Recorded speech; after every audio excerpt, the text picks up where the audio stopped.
ララジオが初めての陽介くんは、たくさん経験値を積んだ健太兄ちゃんこと、番組冒頭の掛け声を母音だけで教えてくれる母音母音兄ちゃんのもとを訪れて、今日も掛け声を教えてもらうのでした。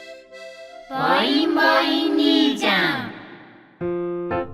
いやー、もうすぐ夏休みも終わるのかな。もう8月も終わっちゃうし、学生じゃないから焦らなくていいのはまあ大人の特権だよな。こっちにもね、お前全然ねえじゃねえかお前。これ意外とないんだなこれ。本当に兄ちゃん何やってんの。お前陽介、ちょうどいいところお前来たな。お前の家にサランラップのシーンあるか。サランラップのシーン。おう、ねえか。ないんだよ。どうした。なんで。隣の家の子がよ、夏の自由研究で使うらしいんだけど足りなくてな。あー、確かに自由研究はね、全然ねえんだよな。まあでも急にはラップのシーンは出てこないけど、何を作っててどこに使うのに使う。これカブトムシの模型のよ、角の部分らしいんだよ。一番大事じゃん。それは探そう。そうなんだよ。カブトムシに角なかったらワンチャンゴキブリにも見えちゃうしね。お前だろお前これ大事なんだよ。大事だよそれは。まあ俺も大して気にしてなかったんだけどよ、お前角ときちゃお前探すしかないわけよ。じゃあもうそれはもう兄ちゃん一緒にさ探すから。頼むよ。やる気上がるようにさ掛け声教えてよ。そうだな、確かにそれだお前。よし、とっておきの掛け声教えてやる。よし頑張れよ。じゃあ陽介、今日の掛け声はこれだ。あんうおいうあうい、あんうおいうあうい。わかったか。これで番組を勢いよく始められるはずだ。陽介頑張ってな。陽介さん、お前間もなくです。番組始まるんじゃねえか。3秒以内にさっき教えた掛け声を叫ぶんだ。シャンプーオイルまずい。ファイヤーマサラカ。ファイヤーマサラカ。飲みすぎ。いや飲んでないんだよ。スパイヤーマサラカ。スパイヤーのマサラカ。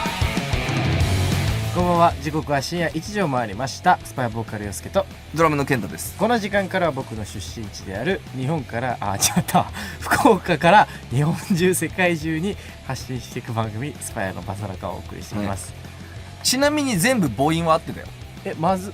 シャンプーオイルまずいでしょ。あういなんで最後。そっかあんうおいうあういなんで合ってました。母音は全部合ってました、すごかったです。言葉は全然合ってないです残念です。はい、正解は算数ドリルだるい。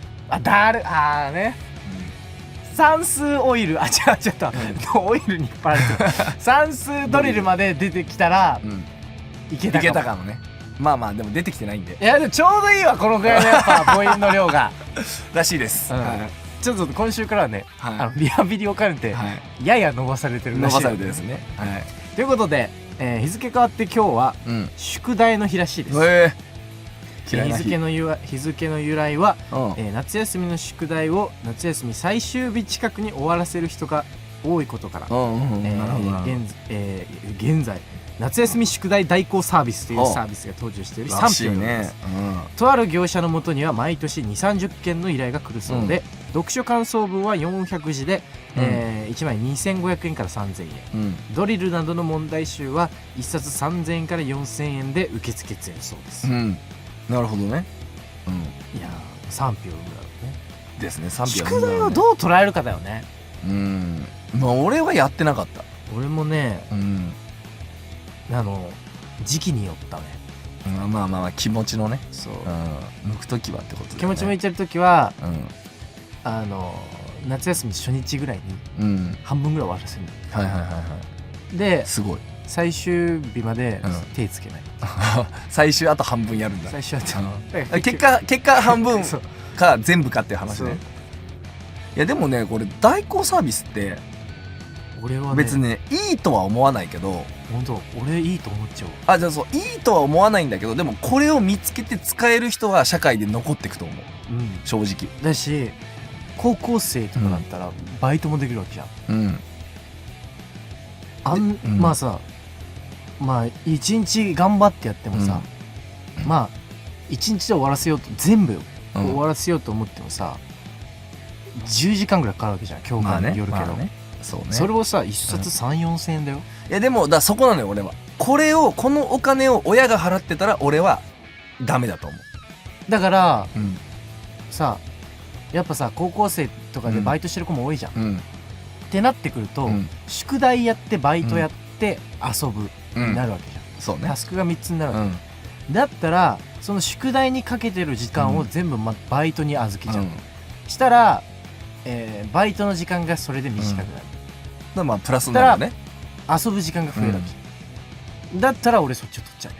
そうね。だってだから宿題俺そのやり方だったら俺も賛成なのよ。自分で稼いだお金でその自分の時間を作るためにこういうものを探し出して頼むって自分でたどり着いてるんだったらもうめっちゃできるやつだと思う。できるやつ、うんただそのたどり着いたけどお金は親に出してもらうとかそういうなんかこう甘い蜜だけ吸っていこうみたいな考えだったらそれ違うと思う。だったら AI に頼めって思う。あー今使えるんだからお年玉の残りとかでそれでできるならいいよ。それは自分の要は何にしても自分のお金の範囲でやるっていうところまでたどり着いてるんだったら俺はすごいそのためいいと思に出してってするのは違う。そう違う。親に頼むのはそう違う。それは違うね、お前それはお前やれってなる。うん、だったらその AI までたどり着いてほしい。チャット GPT に書いてもらうとか、確かにそうこれからのね逆に社会はもう AI に頼れるかどうかだと思うから、頼れない子の方が社会に出てきつくなるだろうなと思う確かにし、ね、それはそれでどっちもこう、まあ、いろんな声はあるだろうけど、でも根性論だけじゃやっていけないじゃん。もう20歳過ぎたらさ。まあね、でも根性がいるからね、そう根性はいる。そうただでもそこに自分のお金でたどり着くっていうのは根性あるじゃん、ちゃんと自分のお金でやってるし。そうね。そうだからそこまで行くなら俺は賛成だなと思う、まあこの時期らしいメッセージもいただいてますよ、お何ですか。ラジオネームたかぴーさん、ありがとうございます。こんばんは。もうすぐ夏休みが終わりますね。うちの子供は、うん僕の小さかった頃同様毎日遊び三昧、いいじゃん。明日あたり妻に宿題で怒られそうですが今はとても楽しそうです。いいじゃん。お二人は夏休み遊び三昧でしたか？タカピーさんの子供さんと一緒です。いいお父さんだねこれ、いやいいと思うけどな、子供はねやっぱね干渉はなんか時には大事だけど、やっぱ、宿題とか、なんかそういうさものまで干渉しちゃうとやっぱその子供がさ育たないよな。てか言われなきゃダメみたいな状態、言われないと気づけない子になっちゃうからね、そうなんだよね。まあだからいいバランスなんじゃない、明日、奥さんが怒ってくるでしょ、いいと思います。もうそのままでいいと思いますよ。子供はもうね多分気づいていくんだよずっと、怒られたとか。まあでも、宿題まだ出てんだね。ねいっぱいなんじゃない、前よりも。続いて、ラジオネーム堀シャンさん、健太さん、陽介君こんばんは。子供が幼稚園生の夏休みに花火大会がある、湖のホテルに泊まり、花火会場に行く途中で開始の花火が上がった途端、音の大きさに驚いたのか花火怖いと言われホテルに戻ることに、その何年か後に別の場所にも行ってみましたが結局会場まで行かず、高台にあったホテルの駐車場から花火を下に見て終わり子供との花火大会は諦めました。その子供たちも今は家を出て、毎週末どこからか花火の音が聞こえると当時を思い出し、寂しいような笑っちゃうような何とも言えない気持ちになります。お二人は花火大会の思い出ってありますか？まあ意外と音大きいからね。でかい。近くで見る、僕は昔お父さんの方の、知り合いが住んでいる場所が、花火大会の花火が上がるところから100メートルぐらい近いのところに家があったの、だから全部がなんていうの、交通規制されるような、その内側にあるお家があったから、そこに毎年行ってた。だからそこの家にその交通規制始まる前にみんなでバッて行って、駐車場でみんなでバーベキューをやって、で夜になったらもうそろそろだなっつって田んぼがあったんだけど、田んぼのそのあぜ道というか、とかにみんなでバーってシート引いて、上がるぞっつったら真上に花火が上がって、カスが飛んでくるみたいな。もうそこまで近いんだ。そうあっちあっちみたいなっていうのをよくやってた。だからすごい俺は大好き、花火は。いい思い出しかないな。いいね、この間あれだね、サンディアゴでも俺ら花火の数飛んできた。飛んできた。あれはねだって100メートルとかじゃないじゃん。ね、もう5メーターぐらい先にさ花火の打ち上げのマシンなんか上に上がっててさ、バコバコ上がってさ、楽屋の隣に設置されてやった。そう火ついたままのカス落ちてきたからね。いやいいよ、俺真下から見る花火大好きなんだよ。俺逆にだから同じぐらいの目線の高さで見てた。ああそうなんだ。うちの実家の屋上があるのよ。いいね。でそこの屋上から多分今はもう見えないんだけど、まあ今はマンションとかいっぱい建っちゃって見えないんだけど、そこからね花火見えてて、で久留米はね2箇所上がるんだよ。あへえ。そうだからこっちの会場、まあ会場行くとやっぱ1箇所しか見えない、でもうちは2箇所見れた。同時時刻に上がるってこと？すごいね、それめっちゃいいじゃん。だからこっち、水天宮の方上がりよんでとか、筑後川の方上がりよんでとか。へえ。じゃあステレオで花火を感じてたね。そういいね。でちょうど見えるところだった。大丈夫それ、場所バレない。多分実家の場所バレるよそれ。ここかってなるよ。いやでもね、どうなんだろうね。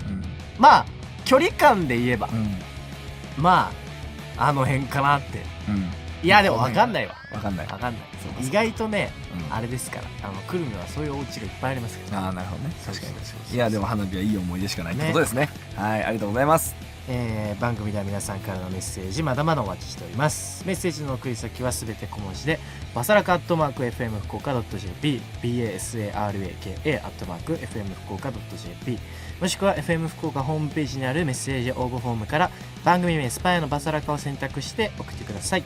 番組実況も大歓迎です。 X でハッシュタグバサラカをつけてポストしてください。それではスパイのバサラカ、この後深夜1時30分までお付き合いよろしくお願いします。スパイエアのバサラカ。お送りした曲はスパイエアで Bring the Beat Back でした。それではこちらのコーナーに参りましょう。यह मेरे एक मित्र के बारे में है。このコーナーは皆さんの周りにいる友達から聞いたことを送ってもらうコーナーです。僕たちは絶対あんたの話でしょなんてことは言いません。ぜひ友達から聞いた恥ずかしい話を教えてください。わかると思う。フランス？うわー違うね。ヨーロッパだよね。でも違う？嘘？まあ、時間、もう行きます、ヒンディー語です。あ、そっちヒンドゥーか。わからん。なんだ？先週アラビア語でしょ。いや俺だって別にその発音の違いで考えてないからね。雰囲気ね。雰囲気だから。雰囲気ちょっとわからんわ。まあ、これで発音の勉強もしていきましょう。はい、いただいております。ラジオネームヤングコーンさん。はい、ありがとうございます。こんばんは。いつも楽しく聞いてます。ありがとうございます。今日は僕の友達の話を聞いてください。友達の家にはリビングに Bluetooth スピーカーがあって、これを使って家族の誰かがいつも音楽をかけたりしています。音楽が好きな家族なので、いつも家には何かしらの音が聞こえています。いいですね。そんなある日、友達は寝る前に一発かまして寝るかと、いわゆるおかずを自分の部屋で探していました。よし、今日はこれにするかと再生しようとしたところで、好きな YouTuber の動画更新のお知らせが。先にこれを見てからにしようと思い YouTube で動画を再生、しかし音が出ない、ボリュームはマックスだしなと考えるとリビングからスキッ間違えたスピーカーつなぎっぱなしBluetooth 切ったとのクレーム。そうです。友達は Bluetooth スピーカーにスマホをつないだままにしており、YouTube の音はリビングで爆音になっていたのです。友達は YouTube を再生してなければおかずを再生していったかもしれないと本当に安心したそうです。あくまでも友達の話です。これね、あるあるだよね。いや、あるある。これはね、あるあるです。ある。本当にある。あるあるです。だから Bluetooth って気をつけた方がいいよね、本当にね。確かに。俺だから絶対に何もないところ、どんな動画であれ、動画見るときゼロにしてからだもん、始めるの。ああ、なるほどね。そうで、それこそ電車は乗らないけど、新幹線とかさ、確かにそういうところ、繋がってなかった。場合を考えて最初ゼロの状態からちゃんとやるようにしてるね、今。俺もあれだもん、イヤホンマークがあれについてる状態で音は流すようにしてる。でもさ、最近の空間オーディオだっけ、やばいね。あ、そうなんだ。なんか普通俺たまたまだよ、うんたまたま多分映画とかなんかそういう動画を見るときだけは、ヘッドトラッキングモードみたいになってる。ああ、はいはいはいはいはい。だからうん右を向いたら、左側が強くなるみたいな、はいはいはい。でそれに気づかずに普通に動画見てた、うんだからあれみたいな、繋がってねえかなと思って、うんでバッと外したらなんないから、うん。あ繋がってるってなって、だからどっちか分かんなくなっちゃっあ、そういうどういうことどういうこといや、むずいむずいむずいむずい。今の分かった人いる？いや全然分かんなかった目の前で聞いてる。どういうこと？た。いやだからうんあやべえ携帯のスピーカーに鳴らしちゃってたと思って焦ってイヤホン外したら、うん。イヤホンからだった。それ空間オーディオはどこに出てきたの？空間オーディオが空間オーディオになってたからうんスピーカーから出てるもんだと思うんですよ。ほこうやって見るじゃん。まあ真正面にねそう持ってだから電車とかで、うんそうこう座って動画とか見てるときに、でまあこうやってあと何駅かなとか、まあ、横向いたりとかしててああそういうことねそういうことねでまあこうやって見るじゃん。スマホの位置が変わってないのに頭の位置傾けたらスマホのなんかこう位置が固定された状態で聞こえるからってことそう自分にそうだから、はいはいはいそれでうんつながってるん安全な状態なのに一人で焦っちゃった。なるほどねもうなんだろうもうすげえなんか大した話すんのかなと思ったらマジで何も大したことねえ話だったびっくりしたもう今の時間返してほしいわまあでもあれで俺のこだわりは、おかずは絶対にうんイヤホンで聞かない、知らないよなんだよお前のこだわり聞いてねえよ無理に取り戻そうとしちゃったもう一回行きましょう。はい行きましょう、はいラジオネーム鬼塚さんです、陽介くん健太さんこんばんは、うん友達の話を聞いてください。はい、漢字の読み方にとことん弱い友達は、うん何人かの知人と中華を食べに行ったそうです、実は友達この時初めて中華料理を食べに来たのです。なのでメニュー表を見てもより一層ちんぷんかんぷんで、バンバンジーをボーボーニワトリと頼んで、一緒に来た知人は大爆笑だったそうです、店員さんも手が小刻みに震えていたそうですちなみに上海ガニも上ロースや上タンのシステムと一緒だろうと思い、海ガニと頼んでいたそうです恥ずかしいね。いやでもこれしょうがないよね、まあね、初めてだっいやたら結構いいとこ行ったんだろうね。うん大体のとこはもう読みついてるかついてるよもうカタカナだよね。うんだって俺もなんか最初中華料理食べに行った時、バンバンジーを、これなんて読むんだろうって言ってた記憶あるもん。ボーボー鳥とか。俺もだからボーボー鳥って言ってうんでこれはもうしょうがないた。なんであとあれだわ。どっちかわかんないんだけど、うん分かっててやってんのか、うん本当に分からずやってたのかもしれないんだけど、俺がその学生時代バイトしてたとこが、いわゆる餃子系の居酒屋だった。ああはいはいはいだからバンバンジーとかあるわけよ。うんで食べ放題だったからうんテーブルに紙があって、うんでその紙に注文書いて、ああなるほどなるほどはいはいはいはいそれをうん俺らが取りに行って、出すっていうか、そこにも普通にうんひらがなでうん「ボーボー鳥」って書いて渡されたことそれは多分ね分かってないと思う分かってやってんのかな分かってないと思うよ分かってないのかな、分かってないと思うそうだったら多分分かってたら全部書くと思う全部その漢字でじゃなくて間違えて書くと思うその分かっててやってるならね、ああそういうこバンバンジーだけボーボー鳥でしょとだから他のメニューは読めてんのに、うんそれだけ書くってことは多分分かってなくてそうだと思って書いてると思う、ねではそっかあと俺はキッチンだったけど、うんホールのやつもうん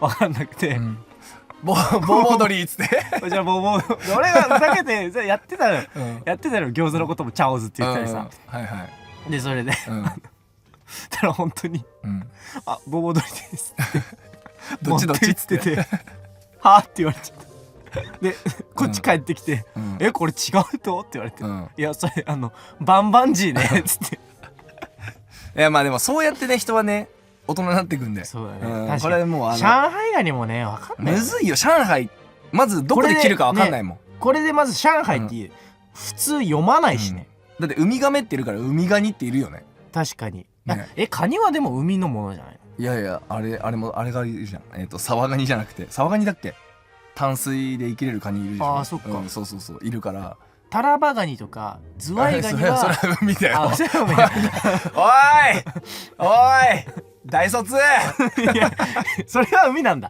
海だよ。あそうなんだ。海だよ。だった、だからじゃあ言っちゃう、ね、そう海ガニっていうのはまあ間違えてもしょうがないこれは。しょうがないよ。まあ笑い話になってよかったんじゃないですかって思いますけどね。まあそこで覚えたから忘れないだろうね。忘れないと思う。いやでもまあいい中華料理屋に行ったってことですよ。そういうことです。でも漢字弱いっていう意味では、僕も弱いんで、鬼塚さんのねお友達は一回僕に勝負挑んでみてください。はい、僕より弱いと思うなら勝負を挑んでください。ね、なんか、もし公開収録とかでそういうのできることがあったらね、言って手挙げてほしいよね。いや本当に尋常じゃないぐらい弱いんで僕。はい。まあでも漢字はね、それじゃあこれラジオで企画してもらうよ。なんか企画してくださいよ。俺の漢字クイズを、すごい難しいけど、ラジオでやるの。確かに本当だよ。なんか企画してください。みんなが思ってる以上に僕漢字弱いんで。それ言ったら国旗も一緒だからね。国旗でもだってもうすごいできるっていうさ。いや違う。ラジオで分かりにくいねあれね。確かに。でもさこの場合はさ漢字弱いクイズだったら。俺が正解しなきゃいけないみたいなプレッシャーになんない？なんだそんなね気張らなくて大丈夫。俺の弱さ尋常じゃないから。そう、大丈夫なんだ。大丈夫です。なるほどね。ということでこんな感じで皆さんが友達から聞いた話をしてください。僕たちはあんたの話一緒だってことは言いません。ぜひ友達が言っていた恥ずかしい話を教えてください。たくさんお待ちしております。それでは今日は鬼塚さんの友達の話からこちらを選曲しました。くるりで琥珀色の街上海ガニの朝。スパイエアのバサラカ。お送りした曲はくるりで琥珀色の街上海ガニの朝でした。陽介健太のお悩み相談。この時間からはリスナーの皆さんから送られてきたお悩みに答える陽介健太のお悩み相談です、今週もお悩みいただいております。ラジオネームポンさん。はい、ポンさんありがとうございます。陽介さん健太さんこんばんは。こんばんは。私はこれを書いているまさに今、困っていることがあります。何かと言いますと部屋にクソデカカナブンが飛び回っているのです。窓を開けたり光で誘導して逃がそうとしたりしてるのですが、全く外に出る気配がありません。私はこのカナブンと一緒に暮らしていくしかないのでしょうか。悩んでるね。カナブンって来るよね。わかるわ。しかもさ結構うるさいよね、羽のね羽音うるさいよね。まあでも害はないでしょ。ないけど俺さカナブンの何が嫌って、あいつらさ野ぐそに止まるじゃん。そうなの？そうだよ。カナブンめちゃくちゃいるからね。クソにクソデカがクソデカクソに止まってっからあいつら。だから嫌なんだよ俺カナブンは。そういうことね。そうカナブンは触れたくないマジで。でもハエもそうじゃない？いやハエも触れたくないじゃんそのみんな。カナブンはまあでもしょうがないしょうがない。あれだね。俺がよくやるのは一回コップなりまあ器ボールとかああいうので一回蓋をしてね蓋して紙入れて蓋をするのね。蓋して外出て話すってね。確かにそれが一番いいかも。もう今はどうなってんだろうね。わからない。だからプラスチックのコップを買ってこよう一回。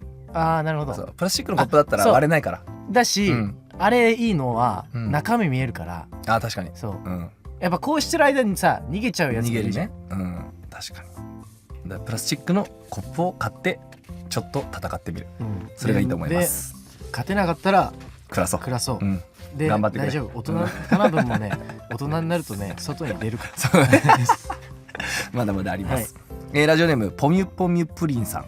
健太さん陽介くんこんばんは。こんばんは。先日なんですが、アプリで知り合った人と LINE 交換までは順調だったのですが、何ターンかしたら何日も返信がなかったり既読にもならなかったりで、これって相手にされてないですよね。あんまりガツガツいくと惹かれるし悶々とした日々が続いていてしんどいです。恋愛偏差値、底辺な私はどうしたらいいか分かりません。もうなかったことにした方がいいかなと。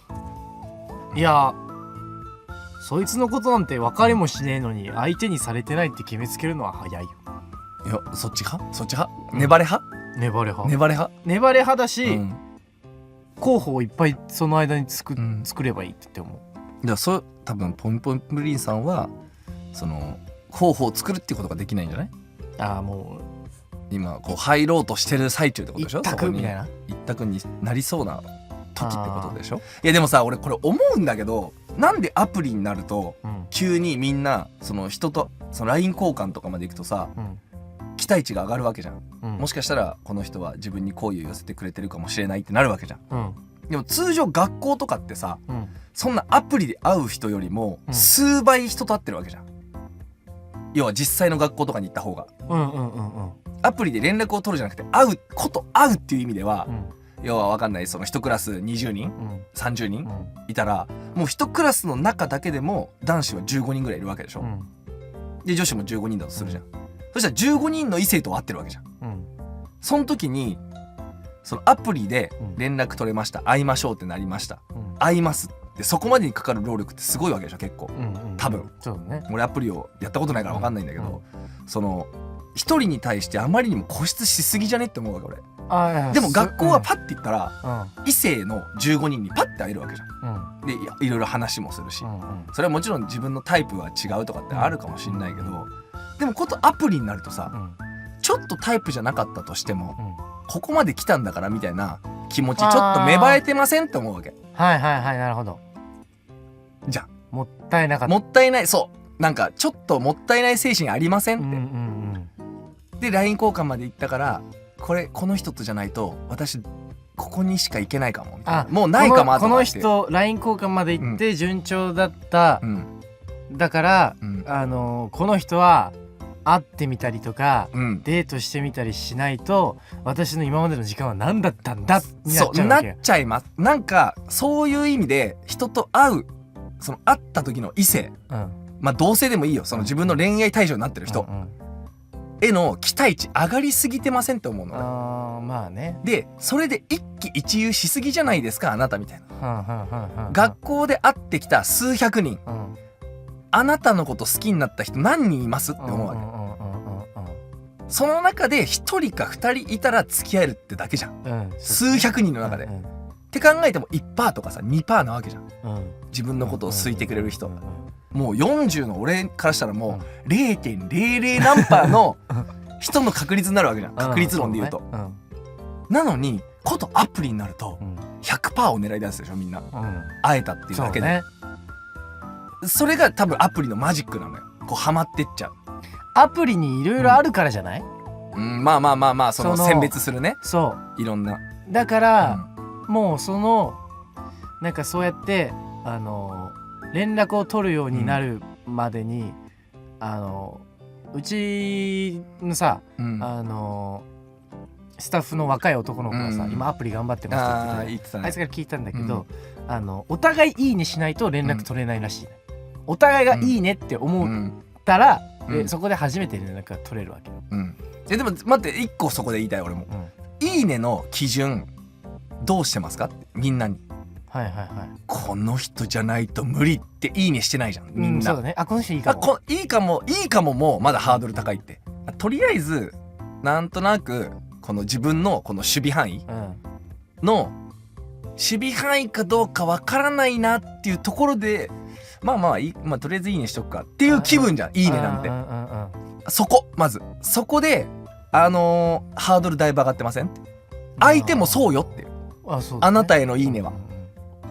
でそれでマッチングしたっていう事実で、急にハードルバーンって上がるじゃん、この人いいねしてくれた、待ってあなたが守備範囲ギリギリでいいねしてるのと同じよ、向こうもって。いやまあそうだよね。いやまあだから、もうだからそこのあれを考えを変えるしかないよね。いやほんとそう思う。だから、この相手にされてないっていう本当に相手に俺は言うよ、はっきり言う、相手にはされてない。だってそのラインでやってる人たちの集まりなんだから。でも現実もそう。いやそうだよね。そう現実もそうだよ。相手にしない、まあね。だって現実と照らし合わせてって思うわけ。私は好きって思ってても、片思いでその恋愛がさドキドキしてさ、これ告白した方がいいのかなっとかってみんな思うってことは、相手の気持ちが分かんないからそういう気持ちになるわけじゃん。そういうアプリもそうじゃん。これどうなのかなってそれをその嫌なんだったらその気持ちになるのがアプリで、じゃあもう聞いた方がいいじゃん。もう会ってくれませんかって、また会いましょうって、それでそのスルーされたらもうないじゃん、っていう確かめる行為をしてかなきゃいけないじゃんアプリって。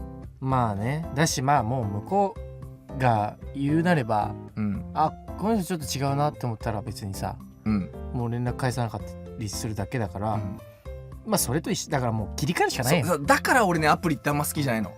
0か100しかないじゃん、グレーってないじゃんアプリ。まあね、だって友達を、なんかだからそういうさ、こういう恋愛系のアプリだったらさ、友達を作るみたいな動詞合うわけないじゃん。そうなのよ。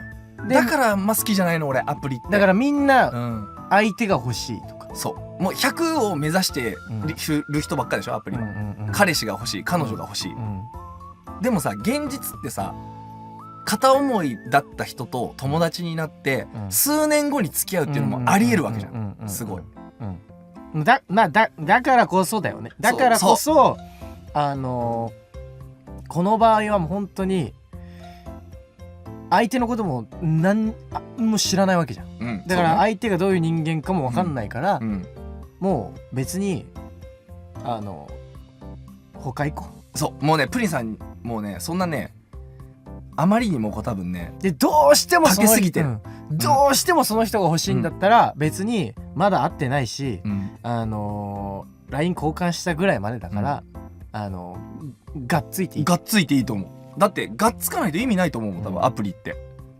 なんかそれで惹かれたらいいじゃん。それでうわそれでうわガツガツ来られるなこの人って嫌われても、別にその人友達でもないし、同じクラスであるわけでもないし、だから別になんかもうやっちゃえよ、良くも悪くも0か100しかないはずだから、そういうこの知らない人とだからもう0が嫌だったら100いけ。100いくしかない、だからそこがやっぱ対人間実際に会ってる人との関係値の違いだよね、だから別にこう恋愛偏差値が低いとかいう話じゃないと思う、だあまりにも多分現実とアプリのコミュニケーションを一緒にしすぎてる。しすぎだね、別物だから。別物としてやっぱセパレートしないとそこはいけないと思います、0か100です。アプリは完全に。だからなかったことにしたくないんだったら、ガツガツ行くしかないと思う。そんな悶々としてる日々の方が無駄だよ。無駄だよ。それはもうその間に向こうはもう相手探しちゃうから、実際の恋愛では、実際にあるリアルで会う恋愛は悶々としてもいいと思う。そうだね。それはある。それはそうだってなる、アプリはガンガン行こう。行くならだってそのためのアプリですから、アプリですから、頑張ってください。頑張ってください。ということで、番組では皆さんからのお悩みも募集しております。小さなお悩みから大きなお悩みまで幅広く募集してますので、気負わず送ってみてください。皆さんからのお悩みをたくさんお待ちしております、スパイアのバサラカ。お送りしているのはスパイアでチェイス・ザ・シャインです。今日はこの曲に乗っかりながらエンディングです。久しぶりに熱くなったわ。いやなんかね、こう世の中変わっていくタイミング、でそうやってさ、人と人が直接こう接さないことが増えると、そうやってさ自分の中で相手の正解を勝手に決めつけるね。でそれが良くないんだよね。相手は相手で相手の正解があるから難しいですからね。難しい、でもまあいわゆるもうそういうアプリだからこそ、何でも言えちゃうし、で何言われても気にしなくていいからね。しないでいいです。うまく付き合っていこうってことですね。そういうことです。何点かお知らせございます。現在フェイトグランドオーダー10thアニバーサリームービーテーマソングの神山陽くんとのコラボ楽曲素晴らしい世界が配信中です。そしてボートレース2025新 CM ソング新曲チェイス・ザ・シャインも配信中になってます。皆さん聴いてください。そして今年もジャストライクディス2025開催決定しております、日程は9月27日土曜28日日曜の 2days です、会場は山梨県川口コステラシアターです。そして会場限定のシングル Bring the Beat Back も発売が決定しました、こちら皆さんぜひ手に取ってください。お願いします。今日もたくさんのメッセージありがとうございました。番組では皆さんからのメッセージをまだまだお待ちしております。はい、メッセージのお送り先はすべて小文字でバサラカ@fm 福岡 .jp basaraka@fm 福岡 .jp もしくは FM 福岡ホームページにあるメッセージ応募フォームから番組名スパヤのバサラカを選択して送ってください。番組実況も大歓迎です。 X でハッシュタグバサラカをつけてポストをしてください。そしてこの番組は YouTube や音声配信サービス Spotify やラジコでポッドキャストも公開中です。再編集版の番組本編や番組収録前のアイドリングトークなども配信してますし、 YouTube の方では字幕付き多言語翻訳も対応してますので世界中のお友達にどんどんお勧めしてください。ということでこの時間の相手はスパイアボーカル陽介とドラムの健太でした。それではまた来週。